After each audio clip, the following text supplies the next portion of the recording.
everyone's going to be forced to operate with the cash that they have right now. Mm-hmm.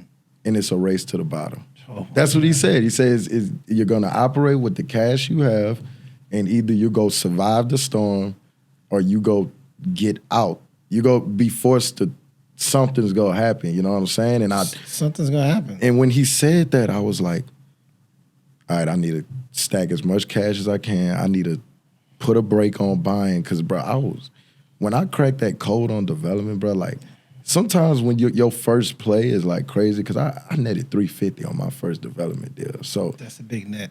And it was, in a sense, it was luck. You know what I'm saying? Because it was in 2021 when the market going crazy. Yeah.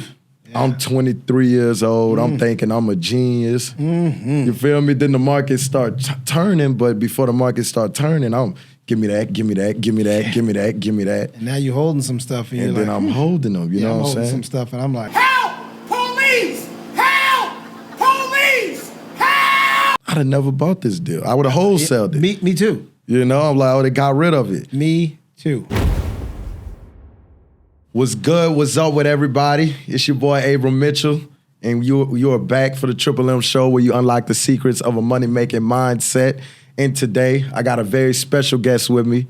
We've been trying to put this episode together probably for like almost a year now, somewhere around there. Yeah. Some months, you know. I got my man DJ Wootson with me. Say what's up to the camera, bro. What's up? Which camera am I looking at? This one? Whatever one that's facing you. We got a few of them in there. There we go. So yeah, man, Mr. Woodson is somebody that he's a real estate developer, and he started, you know, from the pavement in the game. You know, he's not somebody that everything was handed over to him, and because I've done some research on, you know, it's not like you come from a family of developers or, you know, you've been in this for a very long time, but I've seen like you've been able to do a lot in a very short amount of time. So I kind of want to, you know, really get into, you know, how you've been able to get to the point you at now, basically from, because at one point you was, what, the manager at Dollar General, right? Yeah. Yeah. So before we get to that, bro, tell the people, who is DJ Woodson? DJ Woodson is I guess now middle-aged goober. I don't know. You know, I'm just middle-aged real estate developer who's just, you know, trying my best to just, you know, figure out this business, because the one thing you learn is the hardest thing about being in business is staying in business. It is. And so staying in business is a task of its own. You know, doing a project, I mean, you know, that's easy, or doing a project a year, or just, you know, but when you're trying to be in business and you're trying to stay in business, it takes a lot, right? When you're trying to aggressively scale, you know what I'm saying? Like you just said, doing one project is cool now, and the way I explain it is like, I was talking to one of my guys that he just got into the game and he doing his first project and all, and I told him, it's fun until it's time to sell it sometimes. You know what I'm saying? Because you feel like you're getting a lot done. You know, you're getting the contractors out there. You're doing a renovation. You renovating a project. You going there from day to day and you seeing it change, but you're not really making no money. You know what I'm saying? So I think, you know, that is a key thing that people need to know. I remember I read this book. Before I get to this point, because my team go get on to me, make sure y'all like, comment, subscribe, share this with everybody. Let's get this thing out here. Like, comment, subscribe, and share. But I was reading the book Rich Dad, Poor Dad, and he had this stat that like 90% of businesses fail within the first 5 years. Yeah, 3 to 5 years, yeah. But within the first 3 to 5 years, I'm at year 5, so I'm like, all right, I didn't beat the odds, you know what I'm saying? But still, it's like, business it's a roller coaster, you know, entrepreneurship, you know, even when you think you made it, you know, it's always a new level if you know, if you got aggressive goals like somebody like you know what I'm saying? So can you explain like some of the ways that you've managed to stay in business through the, you know, what's been going on in the markets? Well, that's the thing. I managed to stay in business because I've treated it like a business. You know, so many people, and I even heard you say it, so many people say the real estate game, and I've never treated it like a game. Yeah. And I don't refer to it as a game. When somebody says, oh, teach me the game, man, put me on. First of all, you got to stop looking at it as it's a game. Right? Yeah, it's real life. And even though, you know, you do win and you lose, you know, like a game, but this is a business. And so you have to treat it like a business, right? A lot of people fail because they don't realize taxes. They don't realize their expenses. They don't realize, certain things that can cause you to be out of business, right? And so you don't make $100,000 and put 90 into your personal bank account, right? You don't do that. That's not how you stay in business, right? You got to continue to feed the business. I mean, I was probably in business for, I don't know, a handful of years before I really started seeing profit for yourself, huh? Yeah, like I was able to, pay myself, and I'd make, some money, a couple $100,000, but I was trying to build a business and try to build a brand, right? And so by doing that, I looked at it totally different than a lot of people who came after me, and some of the guys who maybe even were attempting even before me. I treated it like a business. So by that, I built up equity, right? I didn't just go out and do this and do that. I would figure out how to leverage what I was doing into equity, into ownership, which is where a lot of people miss the mark. Even, so I went out, bought apartment buildings, acquired apartment buildings, built one, acquired assets, like Family Dollars and Dollar Generals. You say you just kind of glossed past some of that stuff. You said you bought apartment buildings. I figure we come back to it. You said you bought buildings and you built one. You know what I'm saying? And like, you're talking about this thing of equity and ownership, which historically, our community, that's something that we don't have. You know what I'm saying? We know how to make cash. Cash, what I've learned, you know what I'm saying, in my business career, and I have so much more to learn, you know what I'm saying? But there's a big difference between cash and equity and ownership. There's a huge difference. And I've talked about this on a number of occasions, on a number of platforms and on a number of panels. You touched on it. Our people, for the most part, money is a language, right? And so I had a professor when I was at Vanderbilt. He used to say, life is a language game. And so if you don't understand, no matter where you are in life, if you don't understand the language of the discipline or the conversations that you're in, then you're not in the game, or you're not in the situation. So money is the same way. Money is a language. When we grew up, money was for the corner store, right? For school clothes, right? It was for rent. And see, we understood rent. They understand mortgage. Yeah. Right? We understand debt. They understand equity and leverage, right? We don't grow up, or we didn't learn the language of money the same way others have learned the language of money. There's a money, right? Yeah. We know about spending, and we know about debt. We don't know about ROI, and return on investment. Right? Yeah. Those are languages, and those are things that you learn from being in business and from being around the right people. And so it's a discipline that I learned. And when I started learning it, my son went to school on the other side of the town with private school, and so I had a lot of friends who talked about money. So even when I didn't even understand the conversations that were happening around me, I was listening. You was listening. And so I was learning, and I was getting an understanding about what it means to raise capital and what it means to give somebody their money back on a return and rate of return and things like that. And I learned that language around money, and that was what was able to, for me to, when I was in business and I was doing things and I was returning other people's money, I was saying, hey, you mind if I do this, or you mind if I take an equity portion in this? And then I would take my equity portion and then learn how to leverage that into my own deals. Into my own stuff. And see, you getting real creative right now, because I want to touch back on that point. I agree with you. Like, historically, we don't understand the language of money because we use money to survive. You know what I'm saying? Like, pay bills, to make ends meet.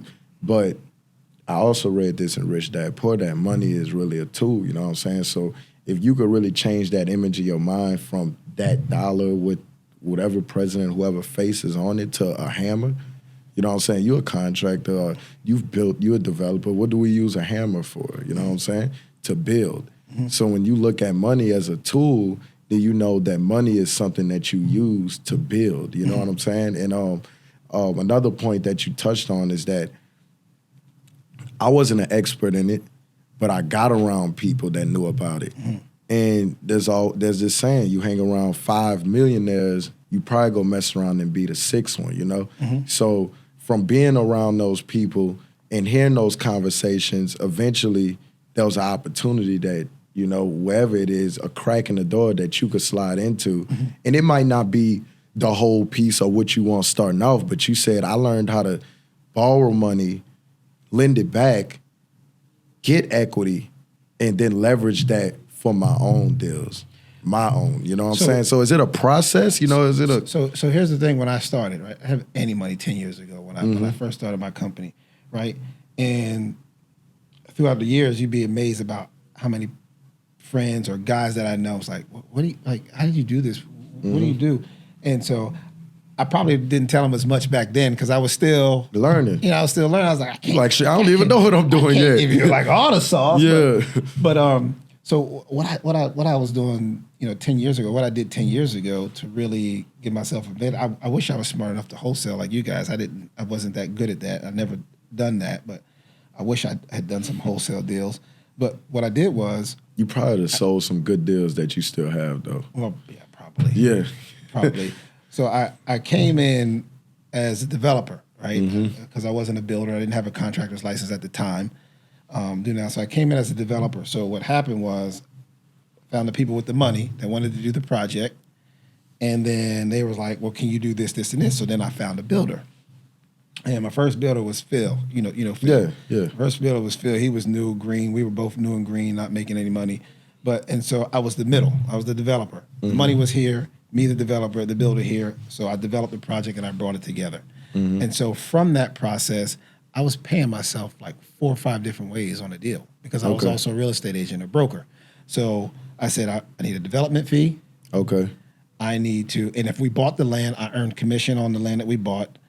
So you're a realtor. I'm a broker. So basically, you was like the visionary, right, in these deals, and you knew how to leverage the people like Phil that went to school, got his contracting license, and the people that have experience in business and had the money and bring them together. Right. And you said I'm getting paid 4 or 5 times in this transaction. So I put myself in a 20%, 30%, 20 to 30% equity position on the deal. Okay. And so I was the broker on the deal. So when it sold, I made commission on the sale, made 20, 30% equity on the profit. Okay. Made some money when we bought the land, and then I also paid myself a developer's fee on the project.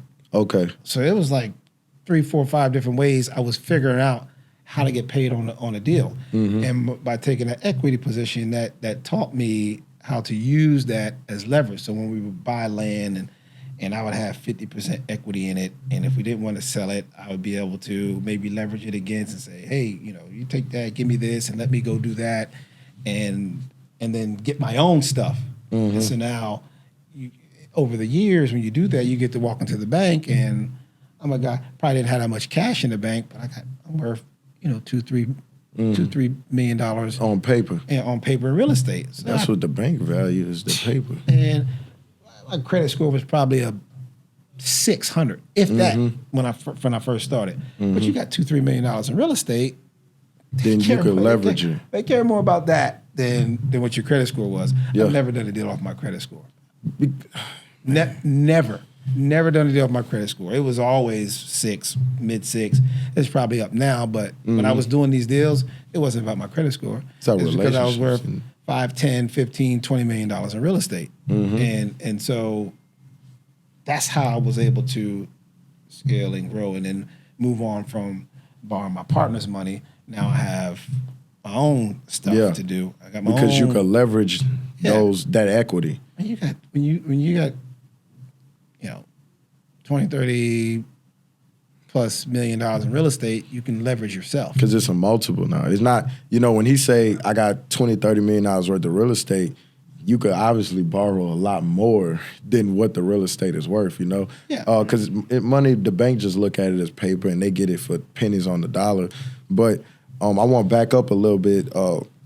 What allows you to demand, you know, those things on a deal, you know what I'm saying? Because I know people are watching this and they like, well, I want to get paid 4 ways on the deal. You know, I'm listening to you right now and I'm like, shit, how I figure out to get paid? So is it that person that's putting the play together? Is it that person that finds the opportunity and put everyone together that could then work in where they get paid multiple ways on that deal? Is there a certain way you do it? You're the expertise, and this might cause a ripple for the folks that are watching your podcast, because I'm probably going to.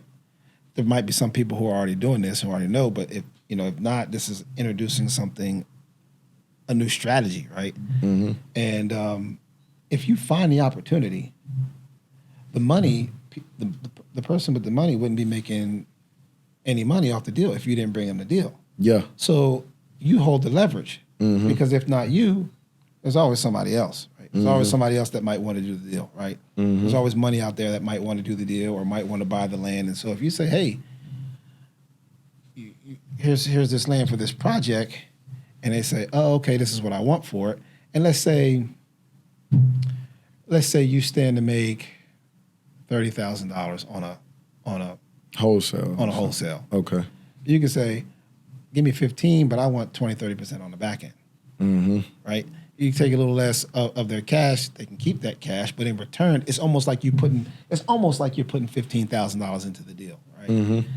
You're not, because you didn't receive it yet, but it's almost like that, right? So you're saying, no, you keep that. I want 30% on the back end when this thing sells, right? So that 30% more than, and it can make $100,000, and then you just made $30,000. Yeah, you didn't really do nothing, and maybe you got to learn along the way, right? And so when you have to understand the leverage you have in a deal and the value you have in a deal.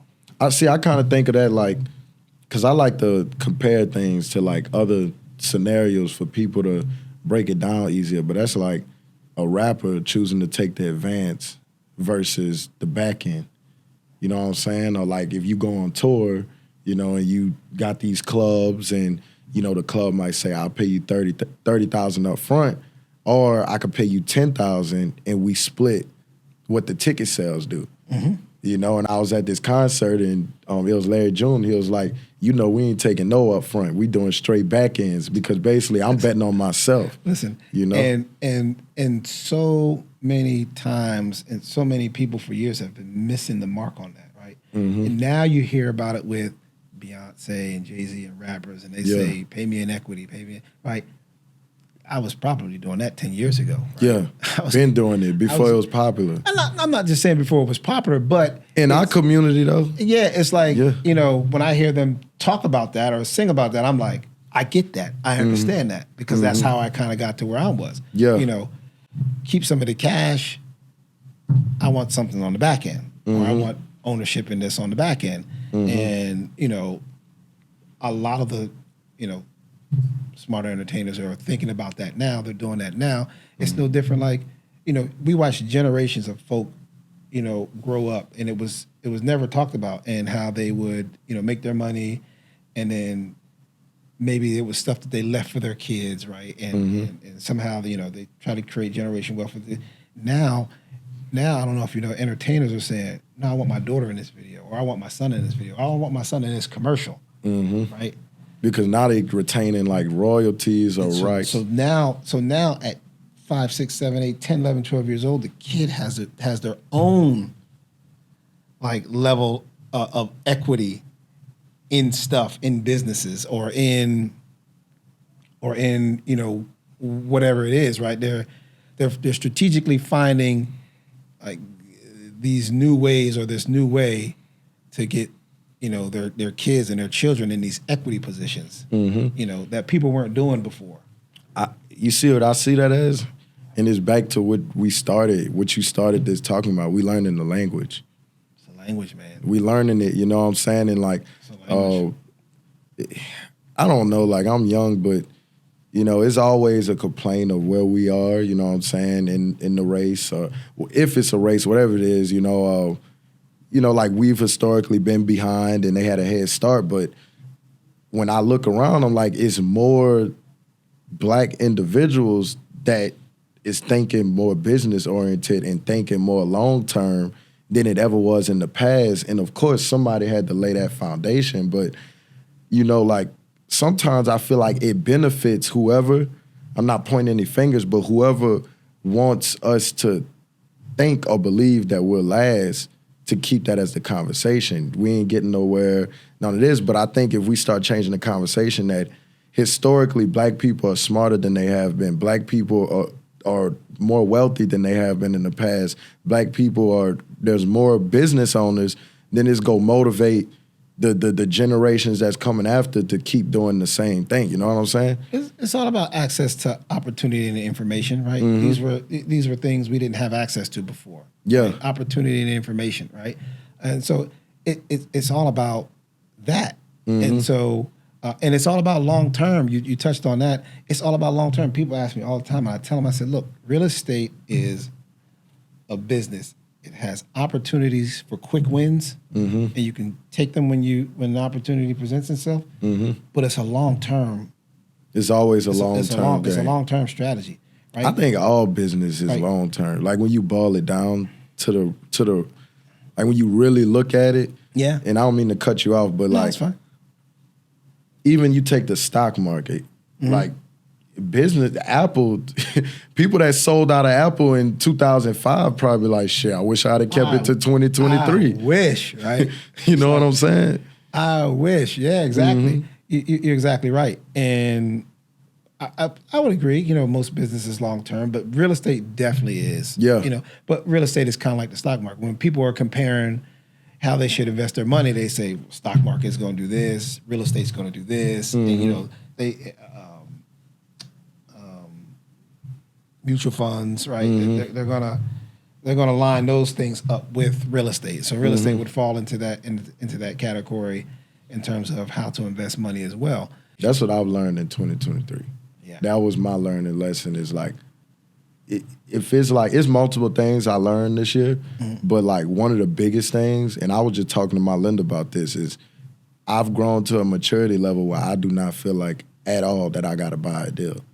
Like I'm looking at a deal trying to find a reason to walk away from it versus I used to be, let's get it. And that's because I've never been in a situation where I lost, you know, but once you get in a situation where you lose, then you learn and you learn. Yeah. It's like touching the hot stove. In 2023, a lot of people learned. 2023, I mean, even for me, this was not a great year in terms of business. I see this, I saw this meme, bro. It was Drewski. He was getting mad, and the caption on it was like, when you start spending that money before the deal closed, then it fall through. I had a new plane. I had a new plane picked out. I was like, I'm upgrading the plane. Baby. This is all good to talk about, though, because I remember you came spoke at the last War Room event, and you were talking about that deal, bro. And 2023, like, I said this on social media last week, like, everybody, like, bro, I have connections with some of the most successful people in town, just like yourself, you know. And as a youngin', I go talk to these people, you know, because at the end of the day, like, this is gonna come out wrong, but misery love company. Hey, what's going on with you? And then I'm talking about my little interest payments, and one of my mentors said, yeah, I'm spending $200,000 a month right now in interest. I'm like, you good? Like, cause it's check on them. Yeah, check and it's on like them. we all in this. You know what I'm saying? It's like everybody kind of have this false sense of like, I'm not gonna say false sense, but I guess some people been through it before. You know what I'm saying? So they like, man, I'm gonna shout out the last guy that we did an episode with, Bert Matthews. Okay. So I remember when this first started. I was talking with Bert Matthews, and this was probably one of the first times I met up with him. And this was when the temperature just started to change. And he was like, I've been through this type of thing probably like 5 times in my career. Big time. He's a giant. Exactly. And he was like, well, what's going to happen is everyone's going to be forced to operate with the cash that they have right now. And it's a race to the bottom. That's what he said. He says you're going to operate with the cash you have, and either you go survive the storm or you go get out. You go be forced to, something's gonna happen, you know what I'm saying? And something's gonna happen. And when he said that, I was like, all right, I need to stack as much cash as I can. I need to put a break on buying, because, bro, when I cracked that code on development, bro, like, sometimes when your first play is like crazy, because I netted $350 on my first development deal. So that's a big net. And it was, in a sense, it was luck. You know what I'm saying? Because it was in 2021 when the market going crazy. I'm 23 years old. I'm thinking I'm a genius. You feel me? Then the market start turning, but before the market start turning, I'm give me that, give me that, give me that, give me that, give me that. And now you're holding some stuff, and then I'm holding them. You know what I'm saying? Some stuff, and I'm like, I'd have never bought this deal. I would have wholesaled it. Me too. You know, I'm like, I would have got rid of it. Me too. But also, it's like some of these things had to happen because now I'm learning different strategies. You know, renting certain properties by the room. You know.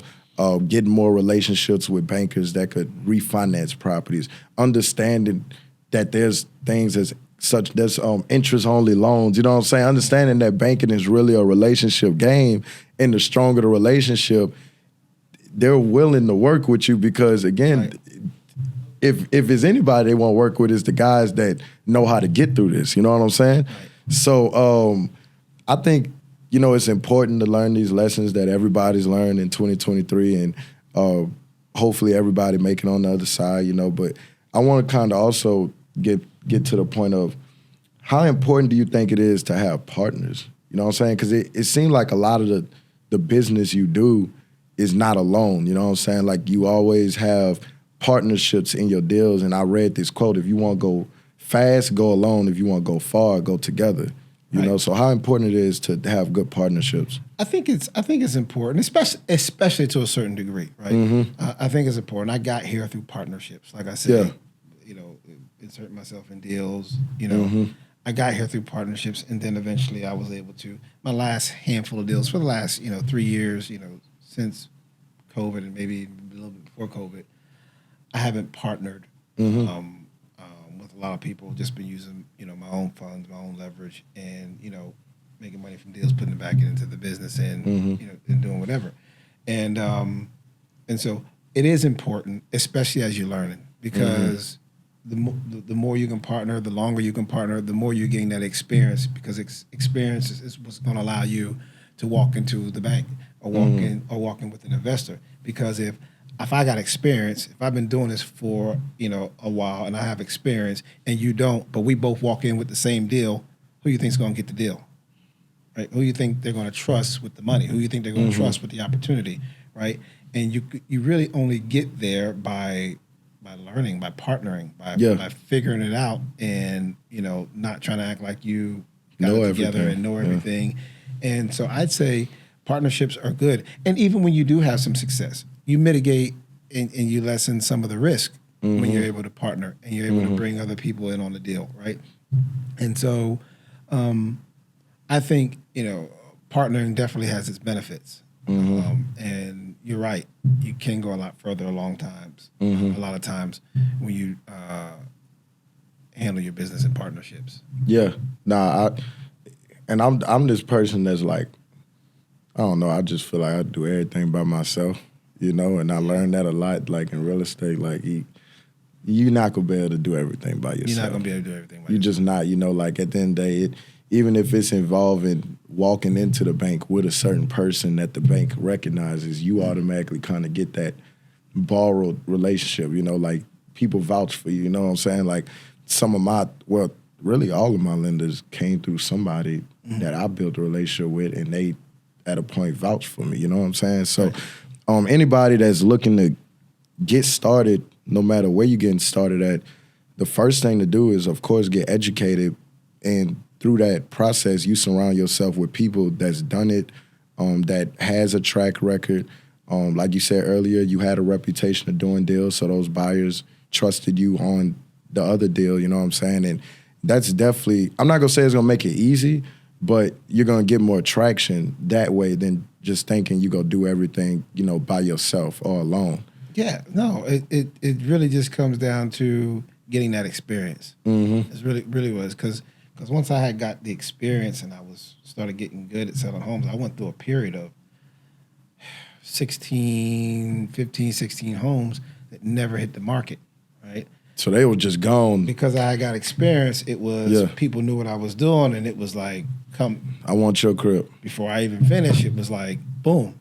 Yeah. And so, I seen you and Phil kind of was able to build that up together, we kind of came on the scene together, and then it was just, we just had two different sides of the business, right? I was a developer, he was a builder, and so and then I learned how to build and became a builder, but I was also still a developer, so I was doing business. And then Phil came to me and was like, yo, how you do this, and I was like, well, first thing, Phil, and I'm talking, and if Phil sees this, he'll know. He'll even come on here and say, DJ taught me how to do this. So I'm not just saying that to toot my own horn, but I said this, and I said, first thing you got to do is you got to get your paperwork right. Got to get your paperwork together. Yeah. You got to understand how that works. You got to understand how you're going to form your LLCs and form your business. Every opportunity needs an LLC. So I probably got 17 LLCs out there. But I said every opportunity needs an LLC. You need LLCs to protect you from your LLCs and things like that. I said you got to learn what it means to become a businessman. Right? Right now you're just building houses, and the banks don't care about that cash. They don't care about that. Yeah. Well, it's important to an extent. They care about the cash to the extent of if the deal goes south. Can we feel like this guy can cover notes? It just won't get you that far by itself. Like if you just walk in the bank and say, I ain't got no taxes, no paperwork, but I got $100,000 in the bank or $200,000, $300,000. They gonna say, cool. Yeah. Go open up an account so we could go loan your money to somebody else. Exactly. With the paperwork. Exactly.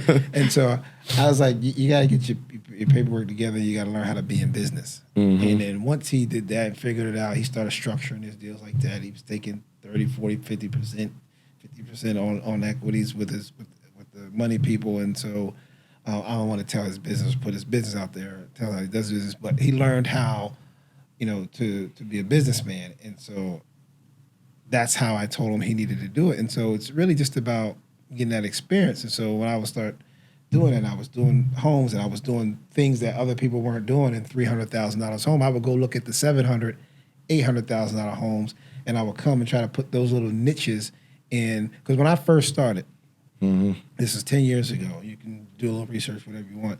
You go look, homes were, if they were 2 stories, they were maybe 9-foot ceilings down, 8-foot ceilings up on the second floor. Okay. They were, all doors were probably 6'8" in the house. It was very rare to see 8-foot doors in $300,000 homes. So that was my thing. I was coming in $300,000. I was paying a little extra to do 10-foot ceilings down on the first floor. It makes a difference too. Put 10-foot ceilings down on the first floor and 9-foot ceilings up. 10 maybe if I can do it, if I can squeeze it, because you got regulations on how high the house could be on a 2-build. And I was doing 8-foot doors on the first floor. And I was doing sometimes 8-foot doors on the second. And it was just changing the dynamic. And I was at all these windows. And I had people come and say, why all these windows, right? On a house, $300,000 house, you're doing all these windows. I was doing a rectangle and all. And I was doing all that back in 2014, 2015. I was having all these little small windows. Before they was called the tall and skinny, huh? Yeah, it was. And I don't know if they might have been called them tall and skinnies, I don't know. But I was just doing things that you would see in homes that were selling for a lot more. And I was going up on my budget a little bit to do this because I always wanted to design and build a home that I'd say I would live in, right? I wasn't just trying to mass produce or just put a product out there. And so I was like, well, I live here. So I would dial up a ceiling fan or would add wall sconces throughout the house, right? That's $500,000, that's $1 million home stuff. Adding wall sconces throughout the house, up the stairs and in like the living room. You were separating yourself from the other people that was building. I was trying to add these little touches that may cost a little bit more, but you were getting something of value in a $300,000, then started to get $400,000 home. The product, like at the end of the day, the product matters. And so, and then I started, and these are like I was selling these homes for $300,000-$400,000. I'm doing waterfall islands, right? But they was reselling like crazy in COVID times. And so it was like, people walk in, like, I'm getting all these little touches at $375,000 or $400,000. And it was like, so that's how the reputation was. And people were like, oh, we know what you're going to do. I got a buyer. I'm coming. And it was like 2 or 3 years. And with you being a realtor, you already had relationships. I didn't sell a lot of my stuff, though. Only in the beginning when I was like coming in as a developer, I was maybe selling because I was still trying to find ways to earn money. Yeah. And then once I started earning money and building equity, and by that time I probably owned a couple apartment buildings, and coming into 2016, 2017, and now I own a couple, Family Dollars and Dollar Journals. And but so, you had the relationships with a lot of buyers, realtors, to where you can at least say, hey, this is the next 10 projects I got coming up. Right. Here's like some pre-concept plans. Right. And they already like, oh, I got a buyer for this, that. So now you, like you said, you were selling these homes before you was even done with them. Right. You know what I'm saying? Where it's like, man, right now, if anybody is finding a way to do that, like they sleeping well at night, even if they making $50,000 less on the deal, them interest payments go catch up with that, Exactly. What would you say is like one of your favorite deals that you done? I know you talked about the land lease. I know you got the Smoothie King. That's probably my favorite. You think that? That's what I thought was. You know what I'm saying? Can you break that deal down? Let me see if I can break it down without getting too personal, without putting all my business. Put it all out there. We need it. Put the language out there. I mean, basically, so it was just when I was in North Nashville, and I was ahead of the curve, right? So when I'm buying in North Nashville in 2014, 2015, and let's say early 2016, these were periods where nobody really wanted to be in North Nashville. There were still signs in the yard for sale. You can find, and sometimes they were in the yard for 2 or 3 years, right? And so I was buying up stuff, and I had a strategy. And I knew there were certain pieces of land that I wanted, and there were certain lots that I wanted. And I said to myself, if I get these today in 2014, 15, or whatever, I'll still be in business in 2020, 2021, and stuff like that.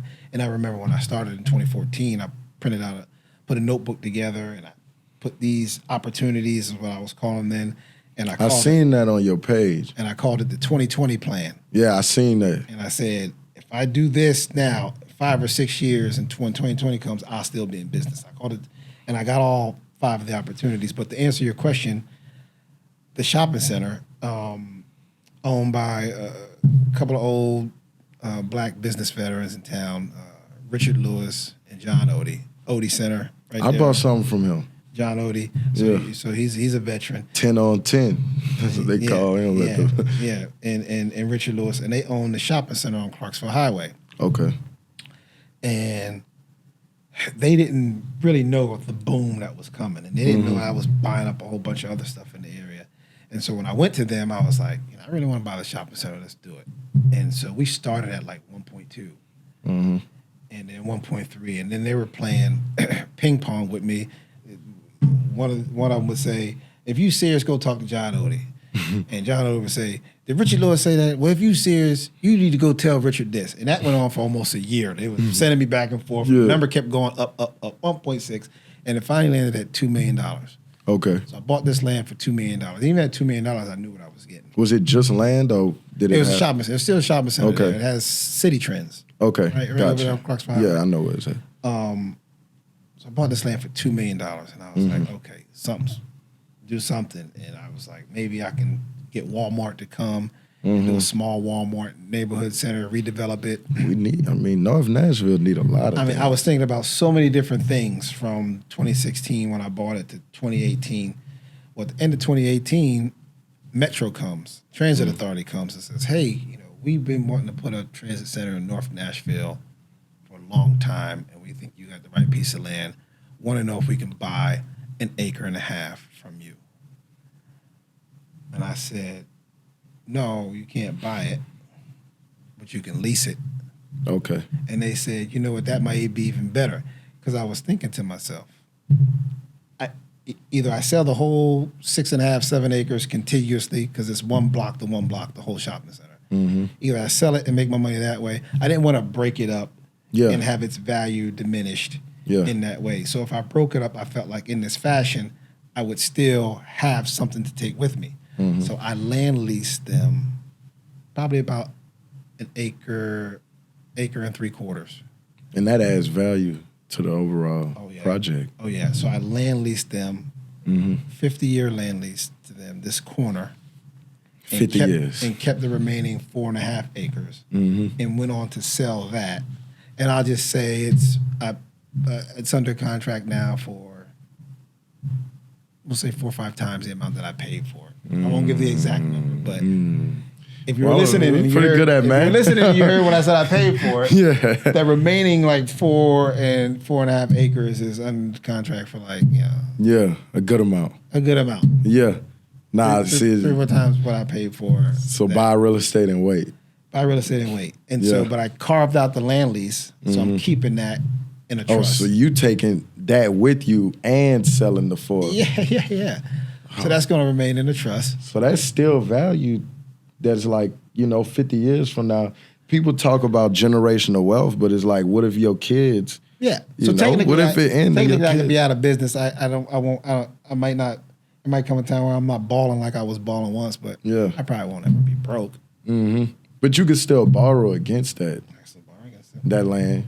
And again, even if you just ride the lease out and I won't see the end of it. At the end of the day, you might not. But your kids get to do whatever they want to with that land. Yeah. But a lot of people, they talk about this generational wealth, and I'm gonna assume you're already doing so.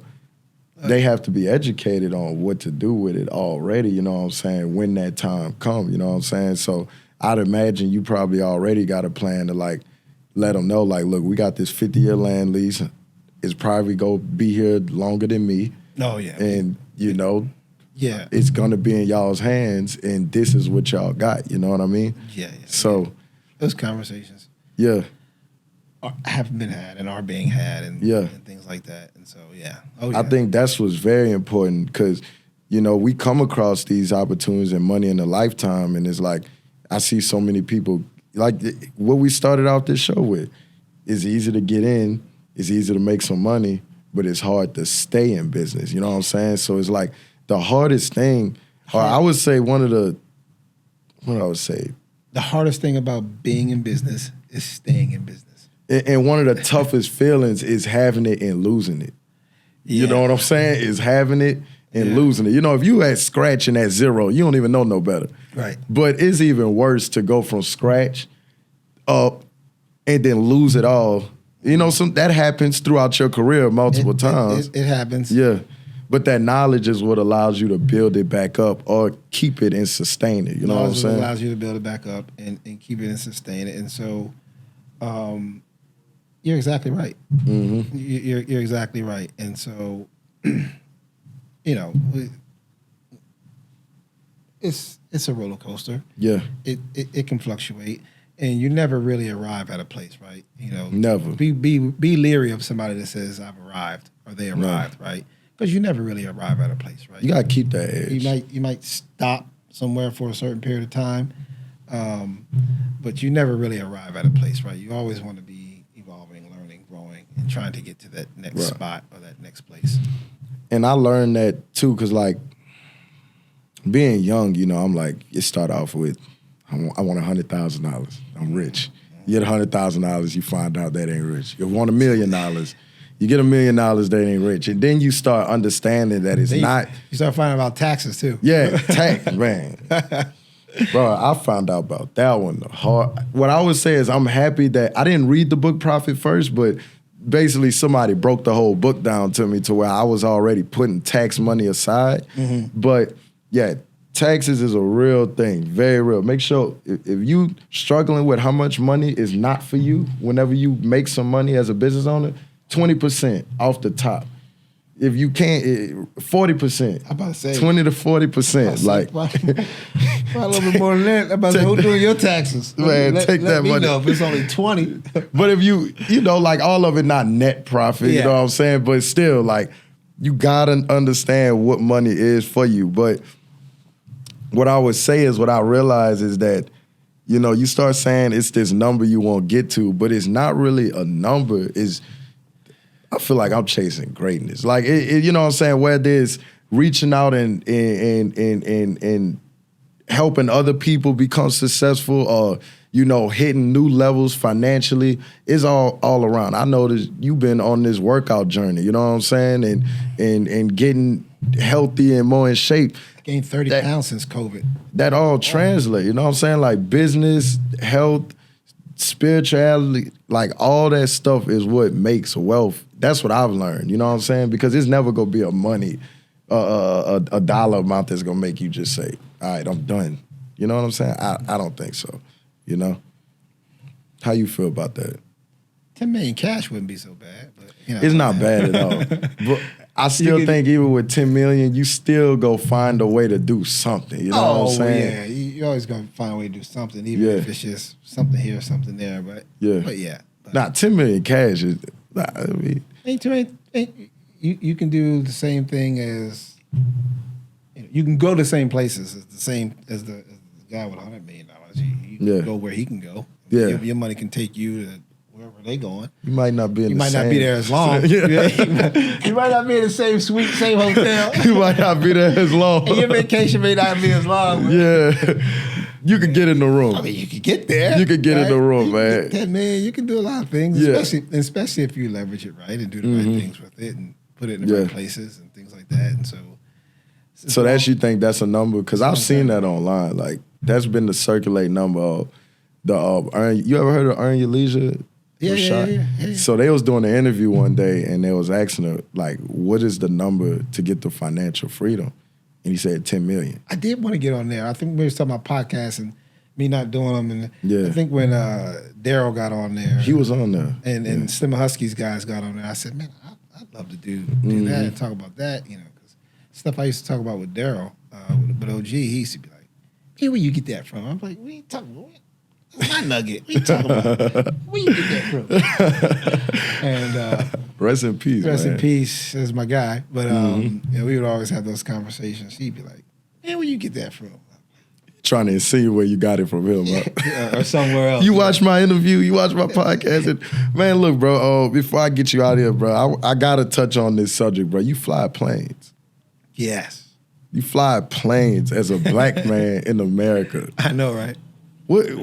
Where that even came from? Like, what made you even want to fly a plane? I didn't even know it was possible. I didn't know the lifestyle of general aviation was possible. But rest in peace, OG Daryl Freeman.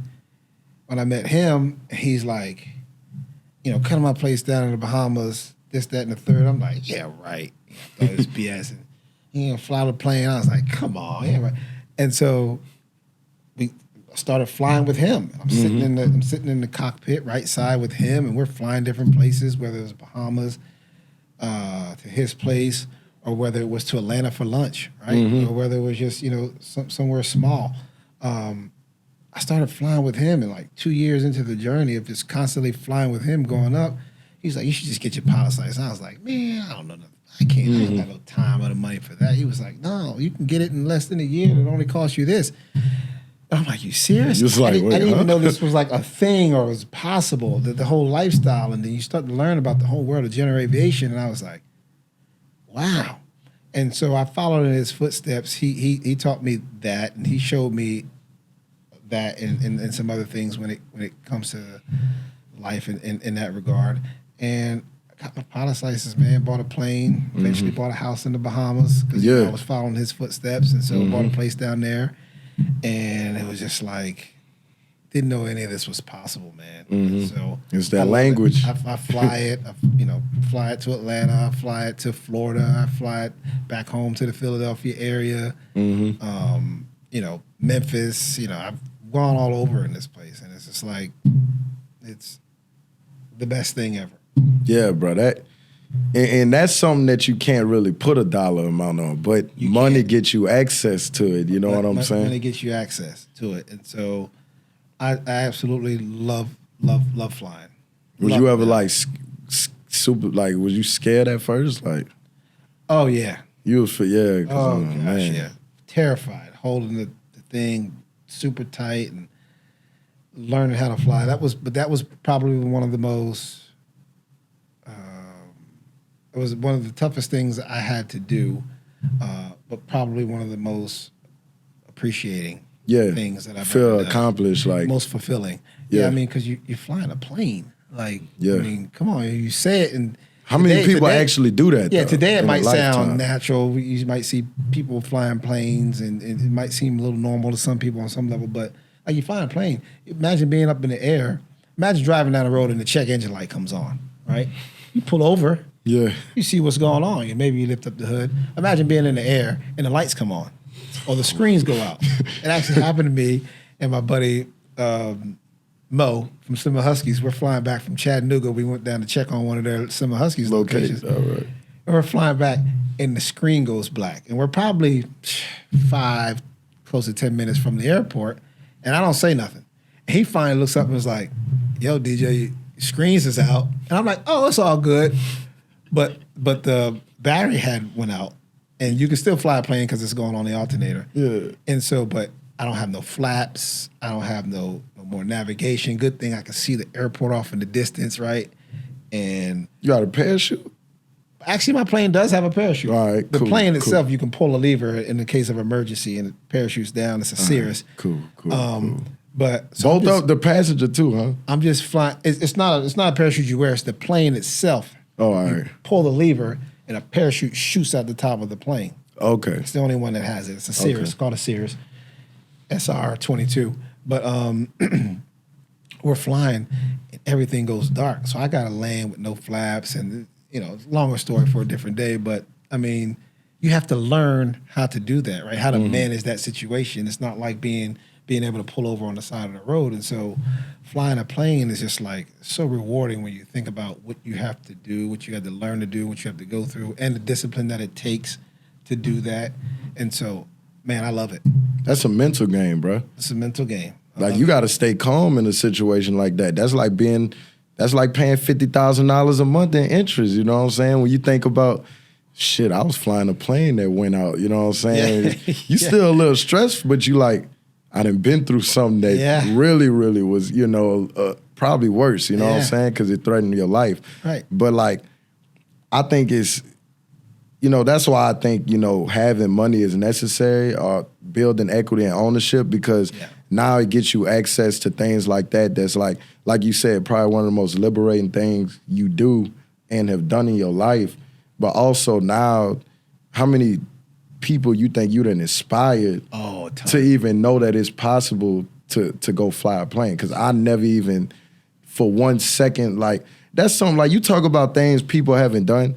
They probably got more billionaires in the world than people that fly planes, like that go up there and fly the actual plane. I don't know, I might be wrong, but I know the number is low, you know what I'm saying? So maybe among African Americans, but the general aviation, there are more general aviation planes in the air than there are commercial flights. The general aviation community is a big community. We just don't know about it. We just don't know about it. I mean, we don't think about nothing like that. Instagram page that are dedicated to it, Aviators of Color. Shout out to them. Aviators of Color, but by and large, we're behind in the game. I mean, if I go tell my parents, you'd be hard pressed to find outside of, like, before Darryl Freeman passed, to find another African American with their own plane in Middle Tennessee, or even I won't say Tennessee, but in this region, it's probably 2 or 3. Yeah, there might be probably nobody else in Middle Tennessee, but if you stretch the statewide, I won't be as audacious to say the whole state, but I know in Middle Tennessee it's not a lot. African American. Right, y'all was when I came across Darryl Freeman page. I remember when I came across. I never met him. I probably shot him. I shot him a lot of messages, but never met him. But one of the things, like, I knew he was rich, but when I was, you scrolling through people's page, and it was your page too, and I was like, wait, is these dudes flying planes? Like, that's what you start, like, you get that much money, you start flying planes at a certain point. And that was like one of the like coolest things I seen, because I'm like, nah, that's different. Like, you see the cars, you see all the jewelry, you see the whatever, you know what I'm saying? You see all that stuff, but you don't see somebody load a plane up at the runway with their family and saying, I think he said on one of his posts, just another day going grab lunch with the family. We'll be back in a few hours. Something like that. Loading the plane up. And then you scroll over here in the cockpit flying the plane. And he even had a podcast on the plane. And I'm like, that just inspired people at levels that you can't explain. You know what I'm saying? Like, it might not inspire you to go fly a plane, but it inspire you to know that like live your life to the fullest. Like you only get one of them, and it's like if it's something that you want to do, just do it. It's possible. Yeah, you know. Imagine being able to say to your little honey dip, let's go. Yeah. Let's go get Chicago-style pizza in Chicago for dinner. And then she like, okay, book the flight. And you like, I am the flight. I am the flight. I am the flight. Let me call my guy and tell him how to plane parked on the runway. Yeah, exactly. You know? Leave midday. Yeah. Head up to Chicago. It's a couple hours on the flight. Land. Get some dinner. Maybe even stay over at a nice hotel. Fly back in the morning. Yeah, let's go. Let's go watch the F1 race in Vegas. That's fun. We be there quick. That's fun. That's fire right there. I ain't gonna lie. That's fire, bro. It's fun, but it really is. I mean, it's awesome. I didn't know it was possible, and I'm grateful to Daryl for that, for showing me that part of life and introducing me to that and introducing me to the islands and stuff like that. And I'm forever grateful to him for that and a lot of other things. But that's something that kind of changed my life. And like, I love being an aviator now. Yeah. And flying. So shit, hey, you rather I say one thing, you ever go broke, at least I got my plane. I go fly somewhere. They come and get me for these interest payments. Shit. I'm gone. I'm be in the Bahamas. Well, that's the best getaway right there. Interest payments start mounting up. You just take off. Man. Feds ever looking for me? Shit, I'm be halfway across the world in my plane, man. But man, bro, this was a dope episode, bro. I really appreciate you hopping on there and really coming, like, open up and allowing our viewers and me myself to like just understand where your career started, how it's grown, and even where it's at now, and just even personally with the plane and things like that. It's just important, for more people like you say, you've been dodging the podcast and stuff, but like sometimes I experience it in my shoes. Like we don't even understand like things that's simple and normal to us. Somebody will watch it and be like, man, like I didn't even believe this. You know what I'm saying? Because you just you living in the moment, you know what I'm saying? So like some of these things, like getting in the plane, is fun every time, but it's like normal to you now. But it's like Dale Freeman, he ain't realized, he probably at a point ain't even realize how crazy it was to put you in that plane, you know what I'm saying? And now you flying the plane and you probably not even realizing how many other people is like, damn, I want to go fly a plane because DJ Wootson doing that, So like, I just say there have been a lot of people that's like, yo, get my pilot's license. I want to get my pilot's license. Yeah. Start flying, and they, and so, anytime somebody gives me credit, I give it to Daryl. So it's just, hopefully we can just as individuals, right, inspire, right. Inspire. That's one of my core values in my business. Inspire and serve. It's faith. Winners win. Figure it out. Inspire and serve. Accountability and communication. But inspire and serve is just so important because I know what inspiration is done for me. And like when you can inspire somebody, you make them believe, and now they in position to figure out everything else. Right. Because if you got where there's a will, if there's a way. If you believe, if you inspired, then you're gonna go obtain the information you need or the resource or the relationship or whatever you need to get to that next step. Right. So everything really starts with, inspiring somebody and making them believe. So as we wrap up, man, what would you like to lead the people with? Man, that's a good question. I'd just say if you're watching this with aspirations of being in real estate, don't be afraid to do the work. You got to be willing to do the work, right? Mm-hmm. There are no shortcuts, right? Do the work, right? Mm-hmm. And always be willing to do the work. And if you're trying to grow in business and in life, then a work ethic is important, right? Mm-hmm. It's important. I always like to use a sports reference. Always be willing to be the first one in and the last one out. Right? Mm-hmm. Be the first one in the gym and the last one out, right? Don't let anybody outwork you. That's how I drove myself all these years. I'm a Division I athlete, played junior college basketball. Was a hooper. We got to get you on another show, bro. All-time we leading even scorer talk about that. at my junior college. Hold on, let's put that out there. What'd you say? All-time? I'm still the all-time leading scorer at my junior college. All right. And then played Division I basketball. But it was always because I was willing to do the work. Mm-hmm. Right? It was always because I was willing to do the work and not let anybody outwork me. And I took that same mindset into life and into business, trying not to be outworked. And so while I was coming up in business and while I thought people were learning what I was learning and starting to try to learn what I was learning, I was always thinking about the next thing I was doing. On to the next thing. I was always thinking about how I can do something different from that. And so I was always playing chess, right? Not checkers, not one move at a time, but chess, 3-4 moves at a time, trying to think ahead and think around the curve on how I can do. So if I can leave anybody with that, it would be, don't let anybody outwork you. Right? If this is what you want, if there's something you're trying to do, don't be outworked in chasing your goals or whatever it is you want to do. Yeah. Be willing to do it and don't cheat. Don't cheat the process. Yeah, bro. I got this saying, if you hide from the work, run from the results. Simple. You know, and it's like, I like to kind of imagine that I got this little invisible self right there on my shoulder watching me. You know what I'm saying? I'm like, if I'm watching myself, how I want myself to think of myself. You know what I'm saying? It's tough. So it's like, man, the work come first. You know, the work come first, bro. So work comes first. Again, I appreciate you coming on here. I appreciate you having me, man. Yeah, bro, this is a dope episode. Everybody that's watching, bro, I hope y'all take notes, and take action. And make sure you like, subscribe, share with a friend. Tell them share with 10 friends. My man Wootson just came on here and inspired. And, man, what Mr. OG Free used to say, pay it forward. Pay it forward. And he always would say, it ain't, the sky is never the top. And it's not about how you start, but it's about how you finish. Yes, sir. We out.